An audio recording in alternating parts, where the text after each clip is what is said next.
بسم اللہ الرحمن الرحیم ایاک نعبد و ایاک نستعین.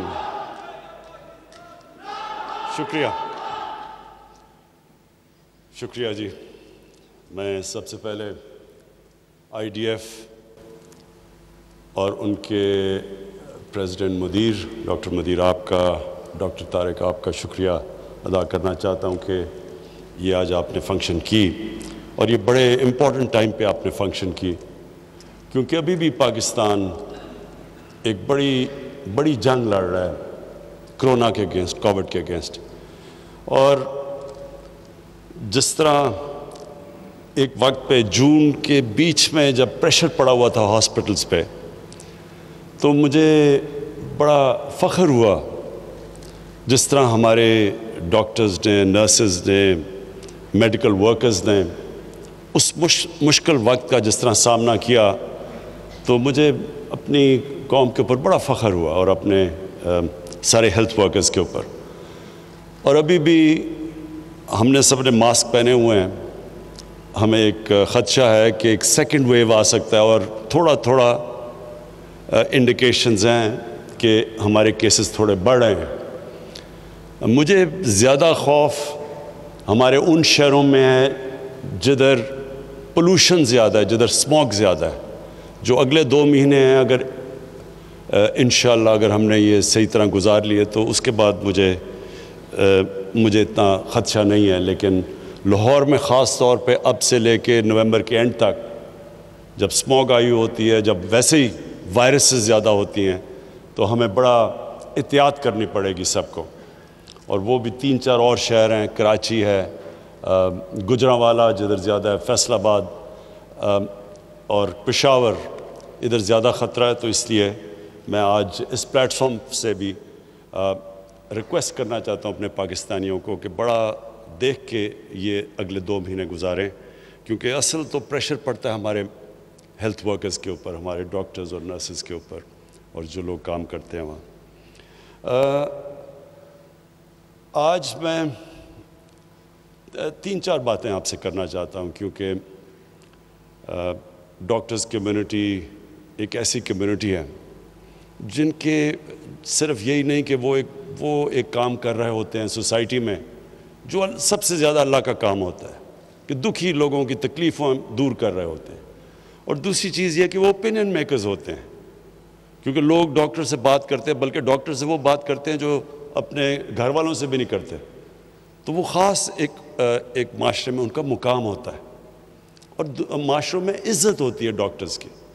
تو سب سے پہلے کہ دیکھیں، میرا جو ایکسپیرینس سب میڈیکل پروفیشن سے ہوا جب میری والدہ کو کینسر ہوئی، اور تب پہلی دفعہ مجھے اندازہ ہوا کہ پاکستان کے ہاسپٹلز ان کی سٹینڈرڈ گرتی جا رہی تھی.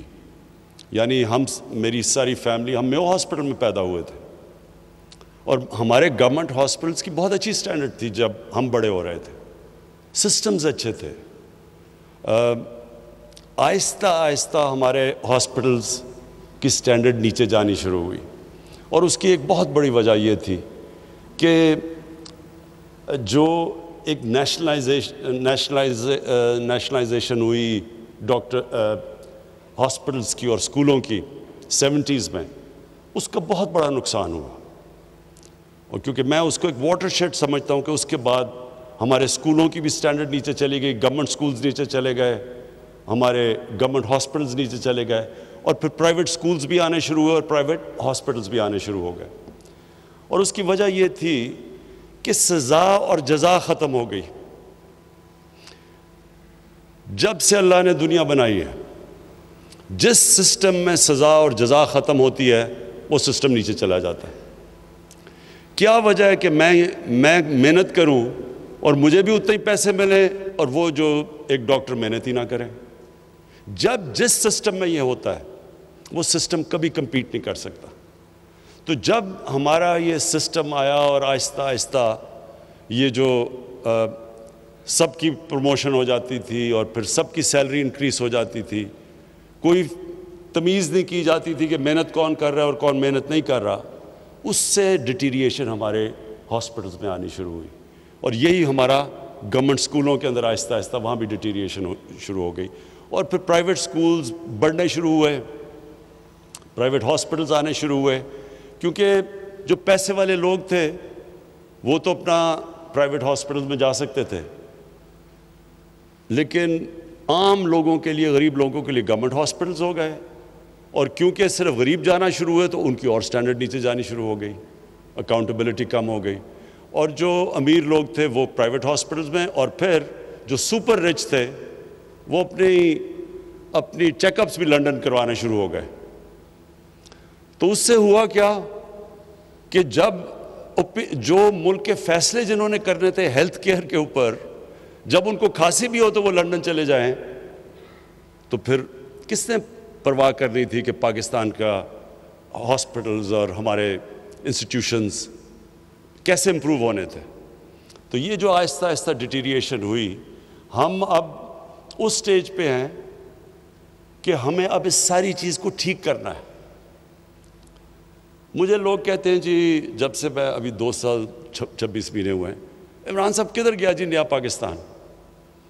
میں ان لوگوں کو سمجھا کے تھک گیا ہوں کہ نیا پاکستان ایک سوئچ نہیں ہے، گورنمنٹ آئی سوئچ ہوا تو نیا پاکستان بن گیا۔ یہ فیری ٹیلز میں ایسی چیزیں ہوتی ہیں۔ اصل زندگی کے اندر ریفارم پروسیس ایک جد و جہد کا نام ہے۔ ایک قوم جد و جہد کرتی ہے چینج کے لیے، پوری ایک قوم مل کے سٹرگل کرتی ہے، پھر چینج آتا ہے۔ اور دنیا میں بڑی بڑی قوموں ہمارے سے برے حالات سے اٹھ کے کہاں پہنچ گئی، لیکن سٹرگل کر کے پہنچی۔ جب میں مدینہ کی ریاست کی بات کرتا ہوں تو میں اپنے سارے لوگوں کو کہتا ہوں وہ سٹڈی کریں، وہ دنیا کی تاریخ کا سب سے یونیک فنومنا تھا۔ کبھی ایسی چیز ہوئی نہیں دنیا میں، دنیا کی تاریخ میں کبھی ایسی چیز نہیں ہوئی۔ یہ تاریخ کا حصہ ہے، ہمارے دین کا حصہ تو ہے ہی، لیکن ہمیں اس کو تاریخ کا حصہ بنانا چاہیے، کیونکہ ہم سیکھیں گے اس سے۔ کیوں اللہ قرآن میں کہتا ہے کہ نبی صلی اللہ علیہ وسلم کی سنت پہ چلو؟ اللہ کو تو کوئی فائدہ نہیں اس سے، ہماری بہتری ہے۔ وہ جو ماڈل بنا تھا مدینہ کا، اس کے اوپر دنیا کی تاریخ کا سب سے عظیم سویلائزیشن کھڑا ہوا تھا، تو وہ کوئی ماڈل بنایا تھا نا دنیا کے گریٹسٹ لیڈر نے۔ تو جب اللہ ہمیں ان کی سنت پہ چلنے کو کہتا ہے تو وہ ہمیں، جس طرح آج کل کے میں بڑے نوجوانوں کو دیکھتا ہوں کہ بل گیٹس کی کتاب پڑھ لی، وہ دوسرا وہ اسٹیو جابس کی کتاب پڑھ لی کہ کامیاب کیسے ہونا ہے، وہ اس لیے پڑھتے ہیں نا کہ ان کو رول ماڈل بناتے ہیں، لیکن کسی بھی دنیا کے انسان نے وہ اچیو نہیں کیا جو نبی صلی اللہ علیہ وسلم نے کیا۔ تو اس کو سٹڈی کریں، قرآن ہمیں یہ کہہ رہی ہے کہ اس کو سٹڈی کریں۔ تو وہ جو انہوں نے اسٹیٹ بنائی تھی، وہ ایک سٹرگل تھی، 4-5 سال تو وہاں بڑی سٹرگل کی انہوں نے۔ امہ خطرے میں تھی 4-5 سال۔ جنگ خندق اور جنگ احد میں امہ بڑے مشکل حالات میں تھی، بڑے کھانے پینے کے لیے چیزیں نہیں تھیں، مشکل تھے، سٹرگل کی تھی۔ تو لیکن پھر وہی دنیا کی تاریخ ہے کہ وہ پھر جیسے اس سٹرگل سے نکلی تو وہ ایسی مضبوط قوم نکلی کہ انہوں نے دنیا کی امامت کی کتنے سالوں، کتنی صدیوں۔ ہمارے لیے یہ ٹائم ہے اب سٹرگل کرنے کا۔ ایک ادارہ جو خراب ہو جائے، جس میں بری عادتیں پڑ جائیں، جس کے سسٹمز کولیپس کر جائیں، اس کو ٹھیک کرنا کا زیادہ مشکل ہوتا ہے بنسبت ایک نیا ادارہ کھڑا کر دو۔ ہم نے 3.25 سال میں شوکت خانم ہاسپٹل پشاور بنایا ہے۔ جوائنٹ کمیشن انٹرنیشنل، جو ایک امریکہ کی اکریڈیٹیشن، ایک آپ کو سرٹیفکیٹ ملتا ہے، وہ آ کے 1 ہفتہ پورا آڈٹ کرتے ہیں، دنیا میں، ساری دنیا میں وہ جاتے ہیں، اور وہ پھر سے جب آپ کو سرٹیفائی کرتے ہیں کہ جوائنٹ کمیشن انٹرنیشنل کی آپ کو سرٹیفکیٹ ملی، اس کا مطلب انہوں نے سرٹیفائی کیا کہ وہ انسٹیٹیوشن انٹرنیشنل سٹینڈرڈ کی ہے۔ تو دونوں شوکت خانم، پہلا یہ لاہور والا اور پھر جو پشاور میں 3.25 سال میں بنا، دونوں کو جوائنٹ کمیشن انٹرنیشنل کا سرٹیفکیٹ مل چکا ہے۔ میننگ کہ ایک نیا ہاسپٹل بنانا 3 سال میں ایک انٹرنیشنل سٹینڈرڈ کا ہاسپٹل بن گیا، لیکن جو پرانے ہاسپٹل تھے پختونخوا کے، لیڈی ریڈنگ ہاسپٹل، خیبر میڈیکل کالج، ان کے لیے جو ہم نے ریفارم کرنے کی کوشش کی، یہ بڑا لمبا پروسیس ہے. اس میں عدالتوں میں جانا پڑا، سٹے آرڈرز ہو گئے، سزا اور جزا کا کانسیپٹ نہیں تھا، کسی کو جو کام نہیں کر رہا اس کو نکالتے تھے، وہ جا کے سٹے آرڈر لے لیتا تھا. سسٹمز بڑے مشکل تھے چینج کرنے کے لیے، بری عادتیں پڑ چکی تھی. تو وہ جو آہستہ آہستہ پروسیس ہوا، وہ ڈاکٹر فیصل نے بتایا نہیں آپ کو کہ وہ جو ہم نے ریفارمز کری ہیں ان کو، اور ریفارم ہے کیا؟ ایم ٹی آئی ریفارم کیا ہے؟ پرائیویٹائزیشن ہے؟ پرائیویٹائزیشن نہیں ہے، ان کو آٹونومائز کرنا ہے کہ وہ ہاسپٹل چلے میرٹ کے اوپر، سلیکشن ہو میرٹ پہ، پھر سزا اور جزا ہو، جو کام کرتا ہے وہ اوپر آئے، جو نہیں کرتا اس کو نکالا جائے، جو کہ دنیا میں سارے کوالٹی ہاسپٹلز میں ہوتا ہے. تو جو وہ سسٹم بنا رہے ہیں سزا اور جزا کا اور میرٹ کا، اس کا نام ہے ہاسپٹل ریفارمز، جو ایم ٹی آئی ہے. اور اس کے اوپر جان کے، اور میں یہ کہہ رہا ہوں جان کے، کیونکہ یہاں وہ چھوٹے چھوٹے مافیا بیٹھے ہوئے جو چینج نہیں آنے دے رہے. چینج جو ہوتا ہے یہ کیوں مشکل ہوتا ہے؟ آپ ریفارم کرنا چاہتے ہیں، کیوں ریفارمز مشکل ہیں؟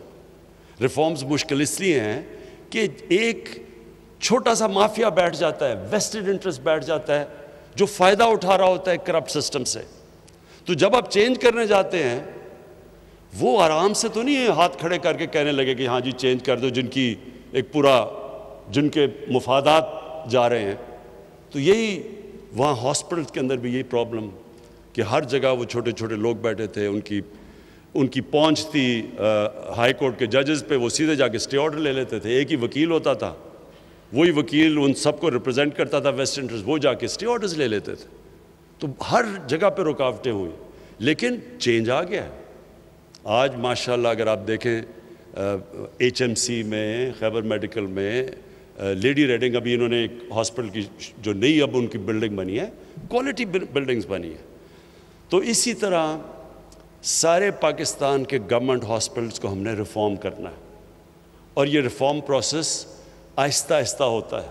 اس میں لوگوں کو آہستہ آہستہ سمجھ آتی ہے. لیکن کیوں یہ کامیاب ہوگا؟ کیونکہ جب ایک عام آدمی کی زندگی بہتر ہوتی ہے، اس کا مطلب کہ آپ کو پبلک آپ کے ساتھ کھڑی ہو جاتی ہے، اور ہمیشہ ویسٹڈ انٹرسٹ کو صرف شکست دیتی ہے پبلک آپ کے ساتھ کھڑے ہو کے، کیونکہ ویسٹڈ انٹرسٹ طاقتور ہوتا ہے. یہی ہو رہا ہے. اب آپ دیکھتے ہیں وہ سارے جیب کترے ایک ہی سٹیج پہ کھڑے ہو کے شور مچاتے ہیں، جی تباہ ہو گیا، مارے گئے، ملک تباہ ہو گیا. وہ کیا ہے کہ ان کی پہلی دفعہ ان کو نظر آ رہا ہے کہ انہوں نے جو اس ملک میں چوری کی، جو ملک سے غداری کی، ان کو اب اکاؤنٹیبل، ان کا احتساب ہوگا. اور وہ ایک ایسا پرائم منسٹر آیا جو آپ جو مرضی کر لیں، وہ بلیک میل نہیں ہونے لگا، اس نے احتساب کرنا ہے ان کا.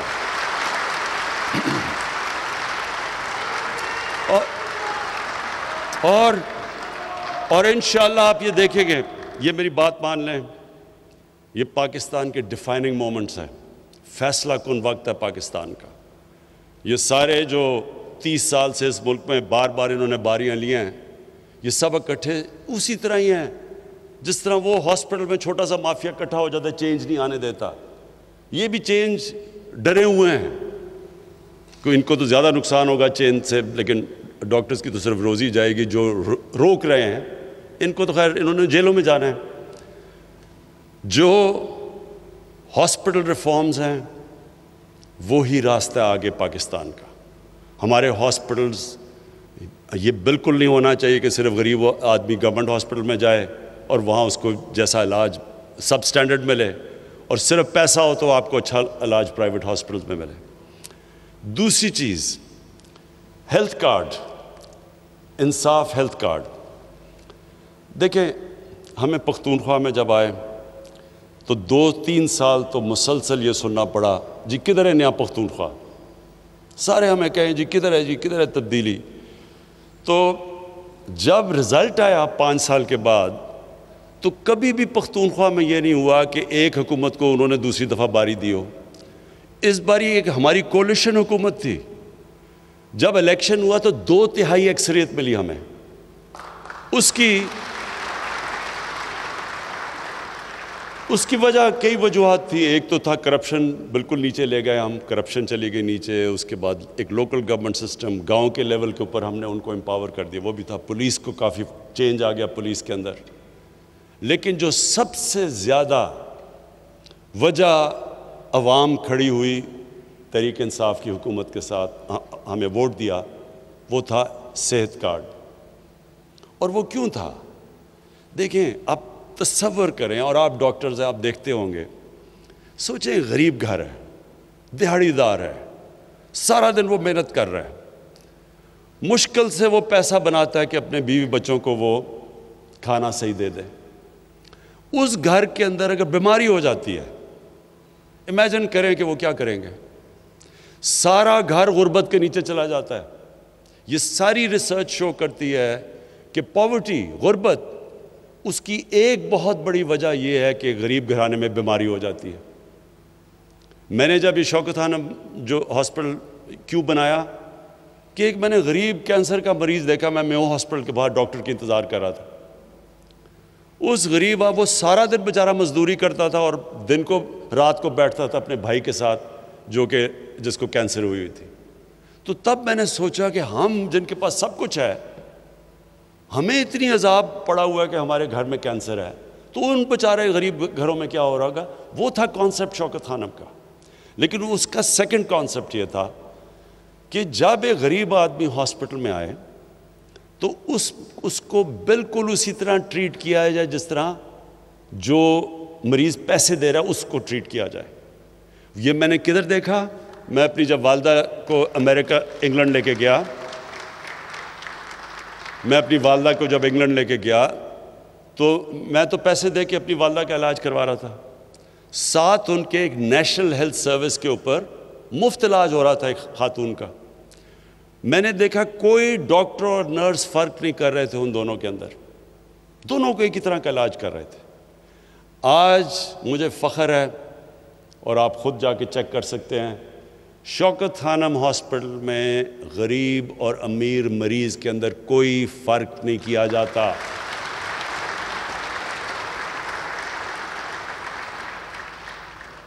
اور یہ آپ خود دیکھ سکتے ہیں. اچھا، اب میں آپ کو جو انٹرسٹنگ بات بتانا چاہتا ہوں، کیونکہ آج میری میٹنگ ہوئی، doctor Yasmin finance minister Punjab کے وہ بیٹھے ہوئے، اور پھر عثمان بزدار. تو جو میری آج ان سے بات ہو رہی تھی، مجھے یاد آ گیا آج سے تقریباً 25 سال پہلے جب شوکت خانم کھلا تو ہماری اسی طرح کی ڈیبیٹ ہو رہی تھی. میں نے لوگوں کو کہا تھا، جو پیسہ اکٹھا کیا سڑکوں پہ جا کے، میں نے سب کو کہا کہ یہ ہاسپٹل میں غریب آدمی کا مفت علاج ہوگا. ہمارا بورڈ آف گورننس کی میٹنگ ہو رہی ہے، اور ہمارا تب چیف ایگزیکٹو ایک امریکن ہم باہر سے لے کے آئے تھے، کیونکہ پاکستان میں کوئی ایڈمنسٹریٹر نہیں تھا جو کہ ایک اسپیشلائزڈ کینسر ہاسپٹل کو چلا سکے. تو اس نے بیٹھ کے بورڈ آف گورننس کی میٹنگ میں جب ہو رہا، اس نے کہا کہ اگر آپ نے 5% سے زیادہ کینسر کے مریضوں کا مفت علاج کیا تو میں آج آپ کو رائٹنگ میں دے رہا ہوں کہ یہ 3 مہینے میں ہاسپٹل بند ہو جائے گا. کیونکہ کینسر کا علاج اتنا مہنگا ہے، یہ ہو ہی نہیں سکتا کہ آپ 5% سے زیادہ. اور اس نے پھر دنیا میں مثالیں دی. ٹاٹا انسٹیٹیوٹ اس نے بتایا ہندوستان میں، اس کا بتایا، اور کہ یہ سارے ہاسپٹل کہیں بھی 5% سے زیادہ کینسر کے مریضوں کا مفت علاج نہیں ہوتا. تو میں نے تو اس کو کہا کہ میں نے تو لوگوں سے وعدہ کیا ہوا ہے کہ 70% کینسر کے مریضوں کا میں مفت علاج کروں گا. میں نے تو یہ کوئی پرائیویٹ ہاسپٹل بنانے کے لیے تو نہیں کیا، میں نے تو کوئی اس لیے تو نہیں پیسہ اکٹھا کیا کہ میں کمرشل ہاسپٹل بنا دوں. وہ 3 مہینے کے بعد چلا گیا، وہ 3 مہینے کے بعد چلا گیا. آج بھی دنیا کا یہ واحد کینسر ہاسپٹل ہے جدھر 75% کینسر کے مریضوں کا مفت علاج ہوتا ہے، اور آج بھی چل رہا ہے. تو میں نے آج جو میٹنگ کی، ڈاکٹر یاسمین بہت گھبرائی ہوئی تھی، برا حال تھا ان کا. کیونکہ میں نے کہا کہ سارے پنجاب کے آپ نے لوگوں کو ہیلتھ کارڈ دینا ہے. تو اور میں یہ بھی بتا دوں کہ پختونخوا میں انہوں نے فیصلہ کر لیا ہے کہ سارے پختونخوا کے لوگوں کو ہیلتھ کور دیں گے، ہیلتھ کارڈ دیں گے. یہ بہت بڑی بات ہے. ڈیولپ ملکوں کے اندر، امیر ملکوں کے اندر بھی یہ نہیں ہوتا کہ ساری یونیورسل ہیلتھ کوریج امیر ملکوں میں بھی نہیں ہے. تو جب میں نے ان کو بتایا کہ پختونخوا میں انہوں نے کر دیا تو آپ کو بھی پنجاب میں کرنا ہے، تو انہوں نے بڑا کہا جی پنجاب بہت بڑا ہے، پتہ نہیں کدھر سے پیسے آئیں گے، 40 ارب پتہ نہیں کتنے ارب. تو میں نے ان کو یہ تب بھی یہ سمجھایا کہ دیکھیں یہ آپ جب ایک غریب انسان کو، جب ان کو ان کے پاس ہیلتھ کارڈ آئے گا غریب گھرانے کے اندر، ہو سکتا ہے ان کو علاج نہ ہی کروانا پڑے، لیکن ان کو جب کانفیڈنس ہوگا کہ اگر ہمیں کوئی ہمارے گھر میں بیماری ہوتی ہے تو ہم صرف گورنمنٹ ہاسپٹل نہیں، ہیلتھ کارڈ کی وجہ سے کسی بھی ہسپتال میں جا کے اپنا علاج کروا سکتے ہیں. اب سوچیں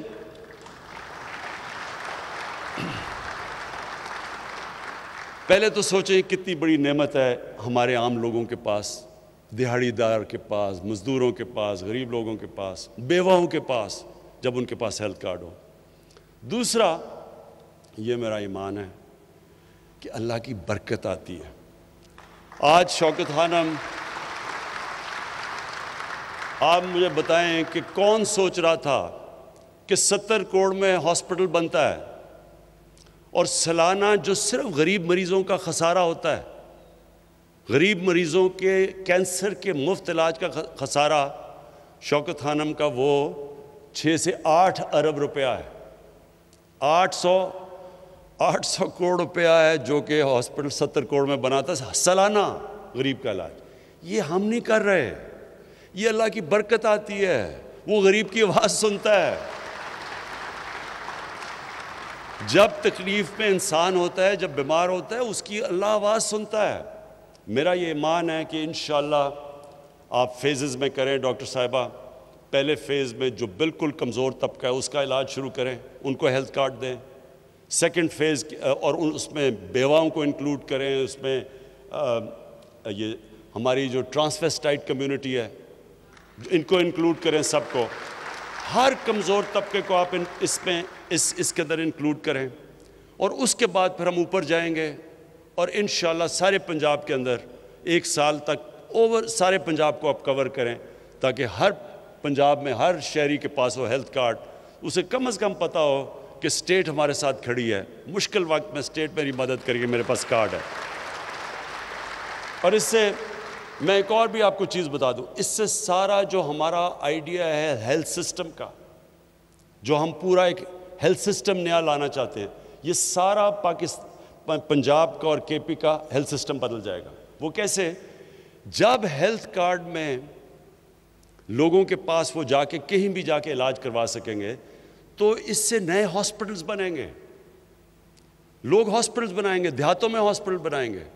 اس وقت کیونکہ وہ سمجھتے ہیں جو دیہاتوں میں لوگوں کے پاس پیسہ نہیں ہے کوئی ہاسپٹل نہیں بناتا، لیکن جب ایک لوگوں کے پاس ہیلتھ کارڈ آ جائے گا تو وہ کہیں بھی جا کے علاج کروا سکتے ہیں. تو اس سے اور پھر ہم پرائیویٹ ہاسپٹل کو، اب پرائیویٹ سیکٹر کو انکریج کر رہے ہیں. کوئی بھی ایکوپمنٹ جو پاکستان میں نہیں بنتی، اگر ہاسپٹل کے لیے امپورٹ کرنا چاہتے ہیں وہ ڈیوٹی فری آئے گی.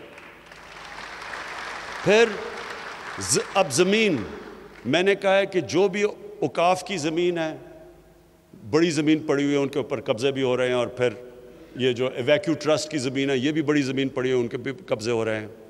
ان سب زمینوں پہ ہم بڑے کنسیشنل ریٹس کے اوپر ہم ہاسپٹل بنانے کے لیے ان کو کنسیشنل ریٹس پہ زمین بیچیں گے تاکہ وہ ہاسپٹل بنا سکیں. تو ہیلتھ کارڈ کے ساتھ ان کو انکریج کریں گے پرائیویٹ سیکٹر کو. اس سے سارے پاکستان میں انشاءاللہ ہمارا ہیلتھ سسٹم پھیلے گا. اور اس سے اور ساتھ جو ڈاکٹر فیصل نے کہا، پی ایم سی کی جو ریفارمز کی ہیں، ہم اپنے ڈاکٹرز کی سٹینڈرڈز مینٹین کریں گے. ہم اپنی نرسز کی سٹینڈرڈز، یہ جو P M C Pakistan medical commission ہوگی، یہ سارا ایک انٹرنیشنل بیسٹ پریکٹسز جو دنیا میں ہیں وہ اڈاپٹ کی ہم نے. اور اس سے صرف یہ کہ ہمارے ڈاکٹرز اور ان کی سٹینڈرڈ ہوں، کیونکہ ایک وقت پہ پاکستان کے ڈاکٹرز ساری دنیا میں جاتے تھے. اس کے بعد کافی پرابلمز آئی ہیں ہماری. اب وہ اپنے علیحدہ ٹیسٹ کرتے ہیں، وہ سمجھتے ہیں کہ ہمارے ڈاکٹرز کی وہ کوالٹی نہیں، تو ان کی کوالٹی پھر ریز کرنے کے لیے اور سارے پھر ہیلتھ پروفیشنلز کے لیے. اور پھر جو انہوں نے بات کی ڈاکٹر فیصل نے کہ جو ڈرگز ہماری جو تھا ڈرگ ریگولیٹری اتھارٹی جو تھی، اس میں بڑے پرابلمز ہیں. یہ ایک بڑا اس کی وجہ سے ہماری جو فارما انڈسٹری ہے وہ بڑی نہیں ہے. ہندوستان میں غالباً 40 ارب ڈالر کی ایکسپورٹ ہے. 40 ارب ڈالر کی ہندوستان ایکسپورٹ کرتا ہے اپنی میڈیسنز. اس کے مقابلے میں پاکستان کی نہ ہونے کی ایکسپورٹس ہے، حالانکہ یہاں بہت پوٹینشل ہے. تو ہم نے فیصلہ کیا ہے کہ اپنی فارما انڈسٹری کو پورا انسینٹیوائز کریں گے، ان کی مدد کریں گے، اور تاکہ یہ جو دوائیوں کی قیمتیں نیچے آئیں. جتنی ہماری فارما انڈسٹری بڑھتی جائے گی، اکانومیز آف سکیل آئیں گی ہماری دوائیوں کی، انشاءاللہ آگے جا کے کوالٹی بھی ہوگی اور قیمتیں بھی کم ہوں گی. یہ ساری ریفارمز ہم کر رہے ہیں. آخر میں آپ سب کو جو لاسٹ پیغام دینا چاہتا ہوں وہ یہ ہے کہ دیکھیں، آپ کا بہت بڑا رول ہے. آپ نے یہ یاد رکھنا ہے کہ جدھر بھی دنیا میں آپ چلے جائیں، خاص طور پہ اب مغربی دنیا میں، یہ جو آپ کا جو پاکستان ہے، اس کو ایک عظیم ملک بننا ضروری ہے. اب تک ہماری جو پڑھے لکھے لوگ تھے وہ سمجھتے تھے، ڈاکٹر کمیونٹی بھی، اور بڑی تکڑی ہماری پاکستان کی ڈاکٹرز کمیونٹی ہے امریکہ کے اندر اور یورپ میں بھی، لیکن امریکہ میں خاص طور پہ جو نارتھ امریکن پاکستانی فزیشنز ہیں، میرا ان سے بڑا انٹریکشن ہے، وہ بڑی پاورفل کمیونٹی ہے. لیکن جو میں حالات دیکھ رہا ہوں اسلاموفوبیا کے، جو بھی فرانس میں ہوا ہے، اور میں نے آج سارے مسلمان ملکوں کے جو ہیڈز آف سٹیٹس ہیں ان سب کو میں نے آج خط لکھا ہے کہ ہمیں ساروں کو مل کے مغرب کو بتانا چاہیے کہ نبی صلی اللہ علیہ وسلم کی ہمارے دلوں میں کیا جگہ ہے، کتنا پیار اور عقیدہ ان سے. تو کتنی ہمیں تکلیف ہوتی ہے جب یہ اس طرح کی ان کے اوپر کارٹونز یا کچھ بھی کرتے ہیں، تو یہ مسلمانوں کو کتنی تکلیف ہوتی ہے. تو یہ مسلمان ہیڈز کی ضرورت ہے کہ ان کو یو این کو، یورپین سٹیٹس کو، ان مغربی سٹیٹس کو سب کو بتائیں، کیونکہ وہاں یہ چیز نہیں سمجھتے. اور یہ جو چیزیں ہوئی ہیں ابھی فرانس کے اندر، اس سے جو مسلمان باہر رہتے ہیں ان کے لیے بڑی مشکل زندگی ہو گئی ہے. اسلاموفوبیا بڑھ گیا ہے، ہیٹ بڑھ گئی ہے ان کے خلاف. عورتیں جو نقاب پہنتی ہیں ان کو انسلٹ کیا جاتا ہے سڑکوں پہ. مسجدوں کے باہر اب بھی میں بھی دیکھ رہا تھا فرانس میں لوگوں نے مسجد توڑی ہیں.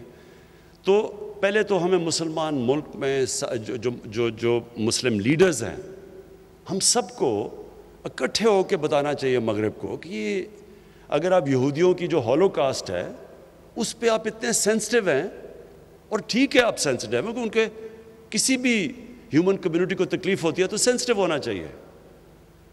لیکن ہمارے لیے بھی ہماری سینسٹیو بھی دیکھیں کہ ہمارے لیے یہ سب سے اللہ کی جو کتاب ہے قرآن اور نبی صلی اللہ علیہ وسلم کا جو پیار ہے، یہ سب سے زیادہ ہمیں تکلیف دیتا ہے جب اس کے خلاف ان کی کوئی بے حرمتی کرتے ہیں آپ. لیکن جو میں آپ سب کو ڈاکٹرز کمیونٹی کو کہنا چاہتا ہوں کہ دیکھیں، اب تک ہم سوچتے تھے کہ ہم باہر چلے جائیں گے، وہاں کام کریں گے اور باہر بڑے اچھے پیسے ملتے ہیں. لیکن جو حالات بنتے جا رہے ہیں، یہ پاکستان کو ٹھیک کرنا ضروری ہے. یہ پاکستان کو ہم ایسا ملک بنائیں کہ کسی کو باہر جانے کی ضرورت نہ پڑے. یہاں ہم ایسے سسٹمز لے آئیں، یہ ایک ایسا ملک ہو. اور جو میری خواب ہے ایک دن کہ باہر سے لوگ یہاں نوکریاں ڈھونڈنے آئیں، یہ وہ ملک بننا چاہیے. اس کے لیے ساری قوم کو، میں پھر سے کہتا ہوں، سٹرگل کرنی پڑتی ہے. آپ نے کوئی بھی بڑا کام کرے، ڈاکٹر بنے، آپ کو کتنی سٹرگل کرنی پڑتی ہے. آپ محنت کر کے ڈاکٹر بنتے ہیں، پھر آپ نے اسپیشلائز کرنا، محنت کرنی پڑتی ہے. آپ ایک ملک کو ٹھیک کرنے جا رہے ہیں تو ساری قوم کو مل کے محنت کرنی پڑتی ہے. لیکن یہ میں آپ کو بتا دوں، جو ٹیلنٹ ہے ہمارے پاکستانیوں میں، جس طرح کے کوالٹی کے میں نے ڈاکٹرز، پروفیشنلز، انٹرپرنرز پاکستان سے باہر دیکھے ہیں، جب ان کو اچھے سسٹمز ملتے ہیں جو ان کی کوالٹی ہے وہ صرف اس لیے ہے کہ وہاں سسٹم بہتر ہے. وہی سسٹم ہم پاکستان میں ٹھیک کر رہے ہیں اور آپ سب نے میری مدد کرنی ہے یہاں کے نظام کو ٹھیک کرنے کے لیے اور ایک عظیم ملک بنانے کے لیے. بہت بہت شکریہ.